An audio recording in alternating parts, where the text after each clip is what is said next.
everyone. We are once again taking this opportunity to connect this Sunday morning to our Zoom worship service. We may be apart, but we are not alone. This is a full community service, meaning all the young folks are encouraged to sit in and participate. So we welcome you to the Unitarian Universalist Fellowship of Northern Nevada, where it is our mission to grow together in love, faith, justice, and joy. My name is Dave Bianchi, and I'm serving as your worship associate today.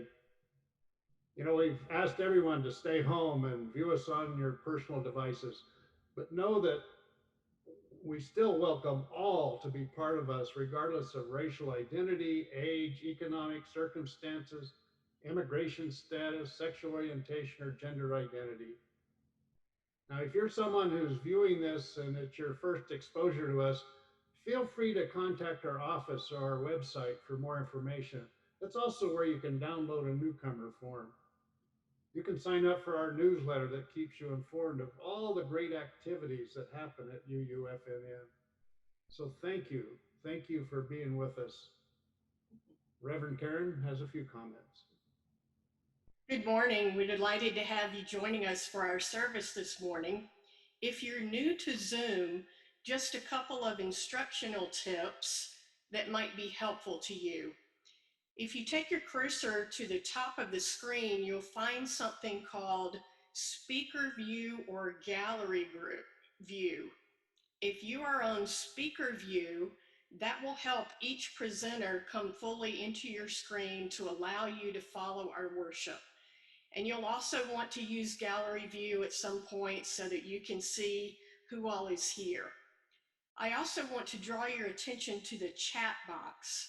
If you take your cursor to the bottom of your screen, you'll see something called chat. If you click on chat and open that, you can feel free to make comments throughout the service. And then toward the end of the service, we'll use the chat box for you to share your joys and concerns for all of us. You may have heard in the media this week that there have been some issues with disruptors of Zoom gatherings.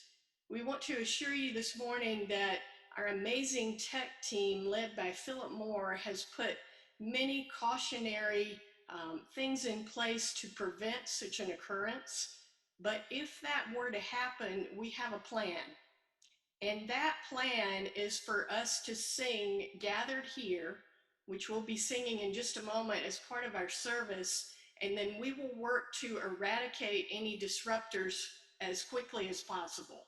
So please know that if that happens, we're working on it, and stay tuned and be patient, and we'll use our power together to sing Gathered Here, and we will take care of that occurrence should it happen. At the end of our service, you'll be invited into small groups for coffee hour conversations, so you can stay online at that point to be able to talk to one another. Welcome. Gathered here in the mystery of the hour, gathered here in one strong body, gathered here in the struggle and the power, spirits drawn near. Gathered here in the mystery of the hour, gathered here in one strong body, gathered here in the struggle and the power, spirits drawn near. Gathered here in the mystery of the hour, gathered here in one strong body, gathered here in the struggle and the power, spirits drawn near. We open our hearts and our minds and our spirits to being connected wherever we are and learning to connect in new ways. Get comfortable this morning, take a few deep breaths, and settle in for a short while for our worship together. You're invited to light your own chalice this morning. If you have a chalice nearby, we'll invite you to take that and show that now in your frame, if you have it available, as we light our chalices all together.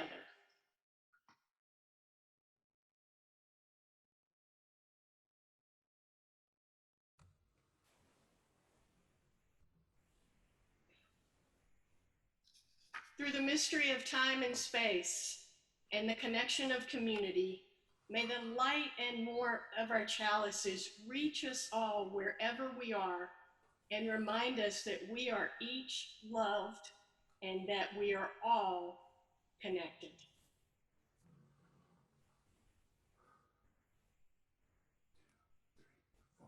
Come and go with me to that land.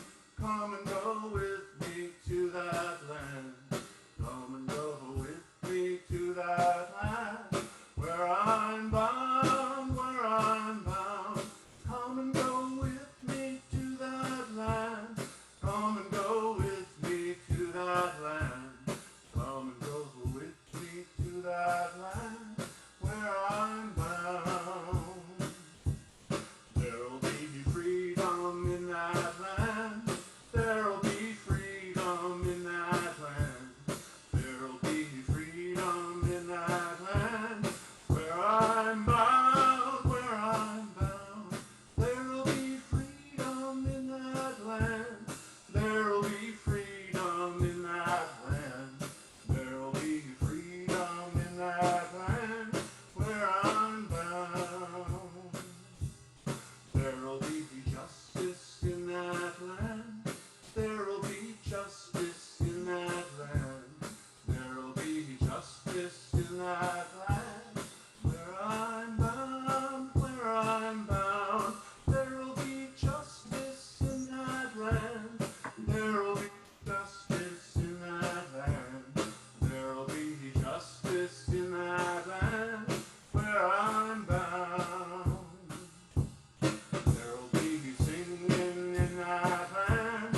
There'll be singing in that land. There'll be singing in that land where I'm bound, where I'm bound. There'll be singing in that land. There'll be singing in that land. There'll be singing in that land where I'm bound, where I'm bound.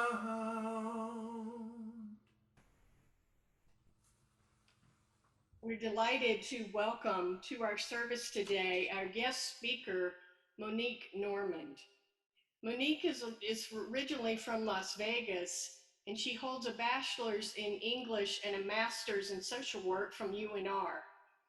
She was previously with PLAN, Progressive Leadership Alliance, as a community organizer where she worked with member groups and voter engagement and racial justice policy.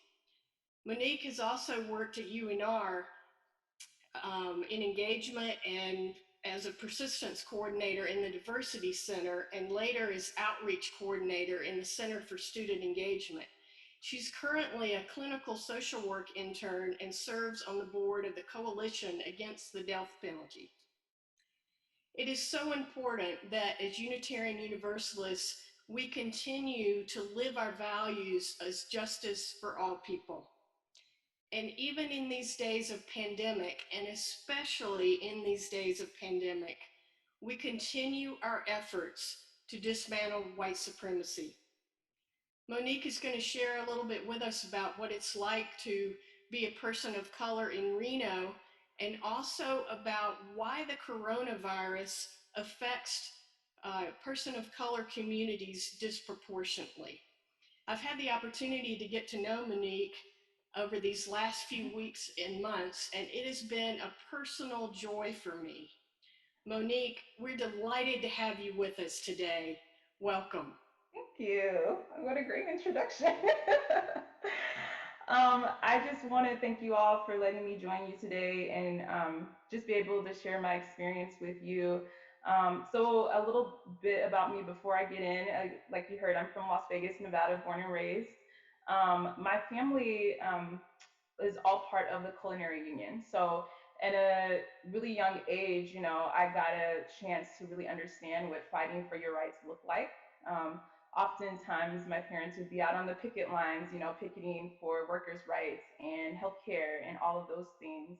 And so it really instilled in me just a good vision of what that looked like. I think so. I went to a pretty diverse high school. It was also very low income, and high school was probably the first time that I really had an understanding of how race and income played a role in how people live their lives and how people are affected. I remember my school didn't have, you know, um, books and things like that that we could take home to do our homework with and things like that. And at one point, we didn't have enough desks and chairs in our classroom, and so some of us had to end up sitting on the floor. And the teacher was like, "Go home, tell your parents, to come and complain." And for me, and for a lot of other of the students there, we just didn't have that privilege. Our parents worked really late shifts. The last thing that they were worried about was trying to come to the school and complain about not having a chair. They were just happy that their kids were in school to begin with. And so, not that they didn't care, but they just had all these other things to worry about. So that was kind of my first view of racial and income, kind of like this disproportional thing in my life. I came to Reno in 2003, 2004 as a transfer student at the University of Nevada, Reno. I had never visited Reno before that. No one in my family had ever gone to college or anything like that. And so I didn't know that's something that people did, was go and visit a school that you're thinking about attending and learn about it. So I literally, um, got a dorm and just kind of got dropped off and had no idea what to expect in Reno. And it was a bit of a culture shock. I grew up pretty, in a diverse place in Vegas, and coming here and not really seeing lots of people of color and not seeing any Black people in general, was really, it was really unnerving. And on campus specifically, I think a lot has changed since then. But back then, I mean, I just didn't even know, how to navigate that educational system. I didn't even know the questions that I should be asking, as a new college student. So I found it very difficult. And I didn't go really outside to venture out into the bigger community of Reno until years later. I spent a lot of time just on campus. I graduated and then I came back to Reno, or came back to the university for my master's degree in social work. And getting my degree around that time was when the Black Lives Matters movement was starting, around the year 2010. And for those of you that might not know, it was kind of birthed out of the trial of Trayvon Martin, a young Black youth who was presumed, to have a weapon and was shot and died. And nothing basically happened to the guy who murdered him. And around that time, I mean, just these stories were just coming and coming. They were constantly on the television screen. And I remember thinking, like, I want to be helpful in the community. I want to do something like that, like work on policy like that. And I just didn't know what that looked like for me, especially in a place like Reno. And so starting my program, I had to get an internship. I ended up interning with PLAN, the Progressive Leadership Alliance from Nevada. And within that internship, I just learned so much. And it was such a great opportunity to learn more about the bigger community of Reno and really work with other communities of color here, and make them feel like like we're heard. And within that, a couple of months later, I actually got hired as an organizer. And that's kind of how I fell into working with Black Lives Matters. We don't have an official chapter here in Reno, but I helped put together the first two marches that we had. The first march was really interesting. There were two young teens that initiated it and then kind of realized they were in over their heads. They were white, and me and my coworker kind of came along and worked with them, and lots of other community people kind of stepped in and helped us, which was great. I mean, it was such a great opportunity to be involved in something that just got so big. And that first week, right before the march, I mean, we had, you know, there were these death threats, and there were people calling, you know, saying that white supremacist groups were going to come, and like all of these things. And I remember being really nervous and not really certain of, um, you know, what this march was going to look like. And as soon as I got to the place where the march was going to happen, and I saw how many people had shown up, you know, for this movement, it just washed away any doubt. And it was such an unbelievable feeling to feel like, oh, like, you know, this community believes in this, and they care. And so I think overall, for me personally, the Black Lives Matters movement is about being seen and about having a voice. I think oftentimes people of color, you know, sometimes they don't feel like their voices matter in their communities, especially if their community is predominantly white, you know. So it's just really important. Um, and due to being able to work with communities of color, I actually started Women of Color Coffee Group, and we meet monthly. And so again, it's just letting people, allowing people to use their voices, and what that looks like. And so yeah, thank you all for letting me share that with you.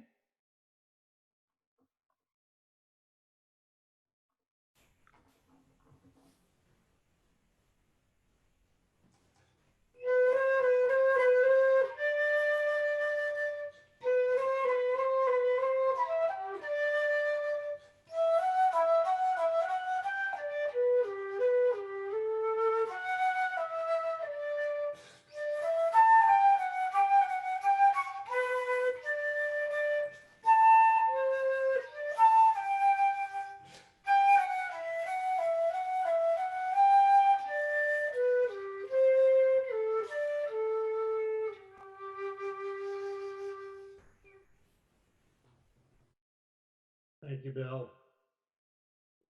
Now, this is the time in our service when we have the opportunity to share our bounty with each other. You know, since we're not physically together to pass that basket, we can do so virtually by texting, as you see on the screen, 73256. Just put UUFNN in the message box and hit send, and then follow the instructions to provide the offering. You can also send you an automatic draft authorization form, or you can mail a check to the office at 780 Del Monte Lane, Reno, Nevada, 89511. So I hope this is starting to work for you, but if you have questions, don't hesitate to contact the office. You know, it's a difficult time for all of us, but our fellowship is pulled together in some amazing ways. I want to personally say thank you to all the volunteers who have done so much to keep us all in touch with one another. And I want to thank the staff for working overtime to pull everything together. I believe it's making our fellowship even stronger. You know, so much goes on behind the scenes, and we're still doing great work in the world. You know, last week I put out an appeal for those of us that can afford to pay off our pledges early, and maybe even add some additional contributions to keep the wheels turning as we work through this difficult time. You know, many of you responded, and I encourage more of us to do the same, to help out those who may be left behind during this time. You know, if you haven't yet completed your pledge for next year, would you do that just as soon as possible? We're very, very close to reaching our goal. You know, I'm feeling positive that by all of us stepping up, we'll be stronger than ever. So thank you for joining Lois and me in taking care of our beloved community. Now, let our offering begin.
Thank you, Bill.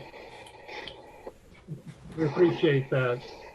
And someone did send in a little text saying, what about share the plate? And you know, it's got too complex and too confusing. So we're just going to defer on that for a while. So I'd just love for you to all join me as we dedicate this offering. I would like you to join me as we bless these offerings. To the work of this fellowship, which is helping more people grow in love, faith, justice, and joy, we dedicate ourselves, and these are offerings. One more step, we will take one more step, till there is peace for us and all the one. We'll take one more step. One more word, we will say one more word, till every word is heard by everyone. We'll say one more word. One more prayer, we will say one more prayer, till every prayer is shared by everyone. We'll say one more prayer. One more song, we will sing one more song, till every song is sung by everyone. We'll sing one more song.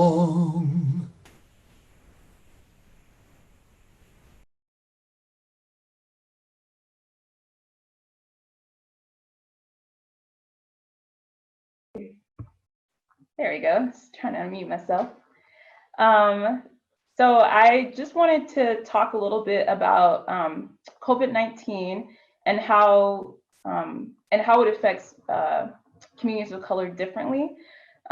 So first, Black communities have higher rates of asthma, high blood pressure, diabetes, and we already have an idea of, you know, that these things make the symptoms of COVID makes more complicated symptoms of COVID-19 if you were to get it. And so in that way, a lot of people in the Black community, you know, are more at risk. That's also due, I'd say specifically the asthma is due more to environmental issues. We also know that, you know, coal plants and things like that are more likely to be in communities of color. The other thing are most community, or well, not most, but a lot of communities of color, their homes are multi-generational, meaning it's not just mom and dad, brother, sister living in a home. It's usually aunts, uncles, grandparents, you know. So that puts those older people living in those homes more at risk when the younger people do go out. And the other thing is a lot of folks don't have the opportunity to work from home. My dad's in this kind of gray area himself. He does Uber right now, and my stepmom does not work. And so my dad's over 60. He also, you know, is a cancer survivor just a year ago. And so that's something that's, you know, constantly on my mind, but he has to pay his bills. The other thing I would say are undocumented folks are definitely in that vulnerable population as well. A lot of them don't qualify for government assistance. A lot of them are underinsured or don't have an insurance at all. And so, you know, they don't have the means to be able to pay for food and things like that right now. So they're struggling a bit. And then one of the biggest things that is happening right now in the last 3 weeks is hate crimes in our Asian communities all over the United States. The university actually had to put out a quote or what's the word I'm thinking of? But basically a reply to kind of what's happening you know, not specifically on campus, but to students, you know, that this could be happening to in the community. People I know in my life right now, you know, who identify as being Asian are scared to go outside for walks or to take their dog out or things like that. They've had racial slurs yelled at them, and it's a really scary thing. And so I tell you these things not to negate anything that any of you might be going through or any experiences that you're having right now. I know everyone's going through a tough time right now. You know, we're all dealing with our own mental health things and our own family things, you know. We're all hurting right now as a community. But I do tell you these things to just be aware that, you know, when you hear that list of communities that are vulnerable or people that are vulnerable, that you don't forget communities of color. Because oftentimes they're not the people that, you know, we see in that list that, you know, they keep showing on television or in the news. You know, they are definitely are affected in different ways. And with that, I just want to thank you all again for letting me come and speak with you and talk to you and share about my life. And I wish blessings for you for this week. And I would thank you.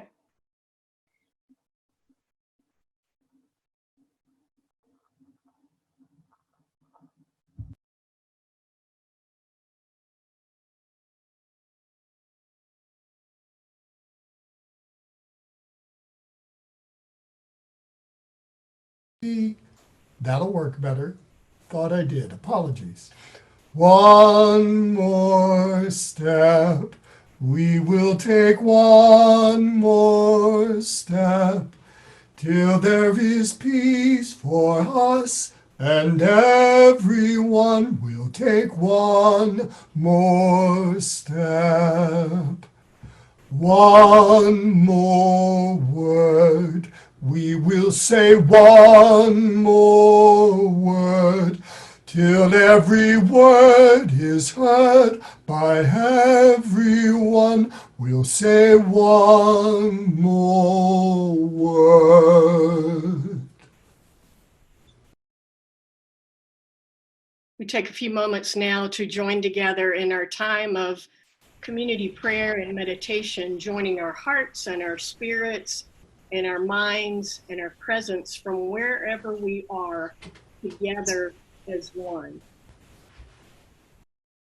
We remember today Reverend Joseph Lowry, civil rights icon, who passed away just a few days ago.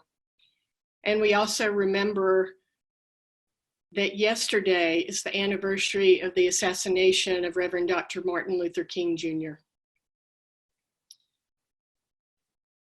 We hold in our hearts today all of those who are sick from coronavirus, from cancer, from many other illnesses and injuries, and we send them our united comfort and healing. We hold in our hearts today those who are experiencing loss, that they might find a measure of strength.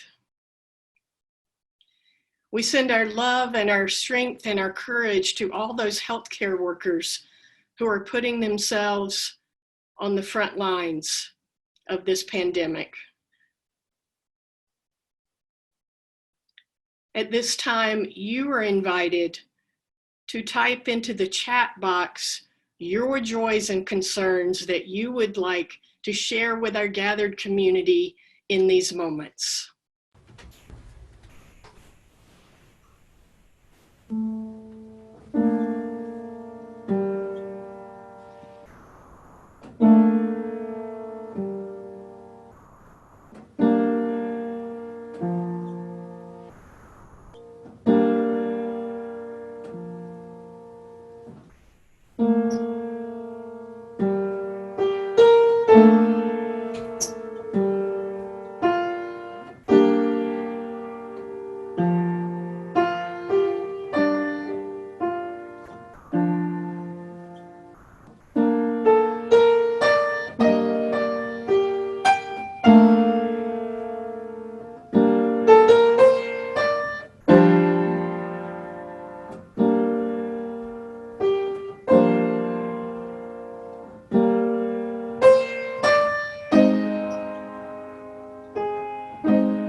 May we who are merely inconvenienced remember those whose lives are at stake. May we who have no risk factors remember those most vulnerable. May we who have the luxury of working from home remember those who must choose between preserving their health or making their rent. May we who have the flexibility to care for our children when schools close remember those who have no such options. May we who have to cancel our trips remember those who have no place to go. May we who are losing our margin money in the tumult of the economic market remember those who have no margin at all. May we who settle in for quarantine at home remember those who have no home. And a prayer for all of us, that as fear grips our country, we will instead choose love. We gather all of our joys and concerns, our celebrations, our fears, our worries, from the deepest of places, even those places where we have no words. And we gather them all knowing that they are held together. No one of us holds them alone, but we gather them and we hold them together in the heart of love. Amen. One more prayer. We will say one more prayer till every prayer is shared by everyone. We'll say one more prayer. One more song. We will sing one more song till every song is sung by everyone. We'll sing one more song. We want to thank you so much for joining us for our service today. Just a couple of final announcements as we prepare to close our service. Please do watch your weekly emails for programming. We're adding new programming each week, and we want to make sure that you can avail yourself of all of the connection opportunities. So be sure and look for those emails to come. If you're new to us and you're not on our email list, you can go to our website and fill out a newcomer form, or you can just type your email address in the chat box and we'll make sure that you get added to our email. One of those programs that I want to call your attention to is Living Our Social Justice Values in the Time of Pandemic, and that happens on Fridays from 1 to 2 o'clock. And we will continue the conversation that Monique started with us today, this Friday afternoon. So you're invited to join us for that conversation in particular, as well as all of the other offerings that we are making available to you. Be sure and do share the link of our worship with those across the country that you know, your friends and family, anyone locally who may be feeling isolated and in need of connection. And let's expand our reach during this time of pandemic. I do have some wonderful news for you this morning, and that is that our auction, The Spirit of Aloha, is going to go on regardless of this time that we're living in. So in May, that is going to happen online. We're going to have a fun time together online. You may have gotten an email in the last couple of days about it, so you can start to think about what fun item you might like to donate, and we'll want everyone to participate in that event where we'll come together as we always do and have a grand time, but it will be a little bit different this time. So encourage you to take advantage of that opportunity that is coming up. You'll want to stay on for coffee hour. We'll have our closing song and then a postlude, and then you'll receive an invitation to enter a coffee hour group where you'll be able to have conversation with 8 or 10 folks who are on today. So we'll invite you to accept that invitation and If you need help during that time, there's a help button on your screen. If for some reason you need some tech help, you can click that button and our tech folks will be standing by to offer any support that you might need. And now we'll join together once more for a closing song, Come and Go With Me to That Land. All right, sing loud so everybody can hear you. Come and go with me to that land. Come and go with me to that land. Come and go with me to that land. Where I'm bound, where I'm bound. Come and go with me to that land. Come and go with me to that land. Come and go with me to that land. Where I'm bound, there'll be freedom in that land. There'll be freedom in that land. There'll be freedom in that land. Where I'm bound, where I'm bound. There'll be freedom in that land. There'll be freedom in that land. There'll be freedom in that land. Where I'm bound, there'll be justice in that land.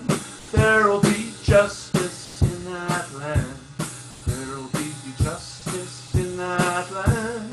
Where I'm bound, where I'm bound. There'll be justice in that land. There'll be justice in that land. There'll be justice in that land. Where I'm bound, there'll be singing in that land. There'll be singing in that land. There'll be singing in that land. Where I'm bound, where I'm bound. There'll be singing in that land. There'll be singing in that land. There'll be singing in that land. Where I'm bound, where I'm bound.